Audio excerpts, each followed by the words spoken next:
Companheiros e companheiras, estamos aqui novamente nesse trabalho, nessa caminhada hercúlea rumo a um Brasil melhor. E nós já falamos de uma prioridade, das três principais prioridades. Quais são? Saúde, segurança pública e educação. Saúde, educação e segurança pública. Falamos sobre saúde, né, a leniência do Estado em relação à saúde, e agora vamos falar em relação à leniência do Estado em relação à educação.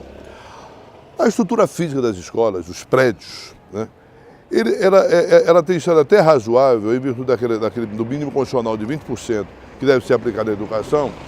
Os governantes normalmente têm aplicado esses recursos na melhoria da estrutura física das escolas. Por isso que a estrutura física tem estado até razoável.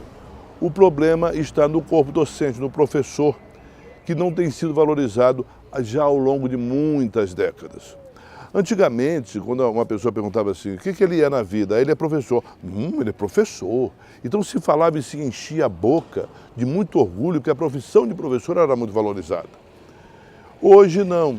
Hoje o corpo docente está sucateado, não se investe no professor, principalmente no salário do professor. Eu tinha uma tia, vou falar rapidamente, que ela era professora de geografia lá no Rio de Janeiro. Então eu me lembro que ela tinha um apartamento na Zona Sul, onde ela morava. Ela tinha um apartamento de praia na Barra da Tijuca e tinha um carro na época, não sei se era um Gordini, mas era um carro novo na época. Então você veja bem, uma professora de geografia, tinha um apartamento de praia na Barra da Tijuca, né? Um apartamento de moradia na Zona Sul e um carro 0 km. Né? Nós temos que resgatar esse prestígio e essa dignidade do corpo docente, que são os professores. Né? E a qualidade, e o resgate dessa qualidade do corpo docente, do professor e da professora, passa por uma qualificação melhor desse pessoal. E um investimento no salário do professor. Porque você quer valorizar uma profissão, você dá a esse profissional um salário digno. Você melhora os candidatos do concurso público para o magistério, você melhora o desempenho dos alunos em virtude da qualidade do professor.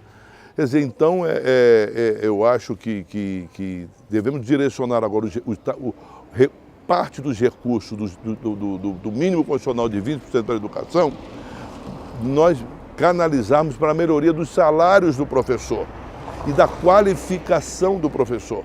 Que qualificando melhor o professor, como era antigamente, né, e investindo na melhoria da sua condição salarial, vai também, consequentemente, melhorar o ensino e o desempenho dos nossos alunos, das nossas crianças e dos nossos adolescentes. E uma outra coisa que eu queria mencionar é a violência nas escolas. Né, a violência nas escolas. Tem ocorrido muito violência nas escolas. Eu tenho um caso, vou falar rapidamente, de um professor que sofreu a violência de um aluno porque o professor o reprovou, né, numa determinada matéria lá, e ele simplesmente deu um soco tão forte no rosto do professor que quebrou-lhe os dentes da frente. Nós fizemos esse processo lá no Fórum do Juizado da Infância e Juventude na época, e eu ouvi esse, nunca me esqueci, e eu ouvi esse professor, que ele estava traumatizado.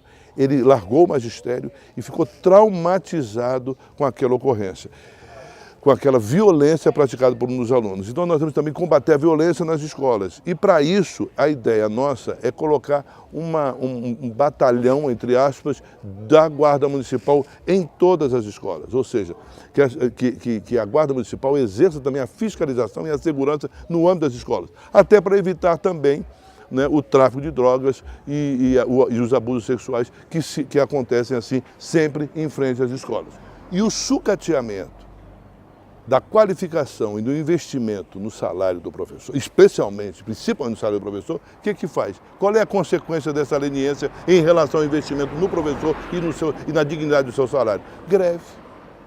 As greves constantes no magistério. E por último, queridos, eu queria mencionar só uma coisa, que é a lei de diretrizes e bases para a educação.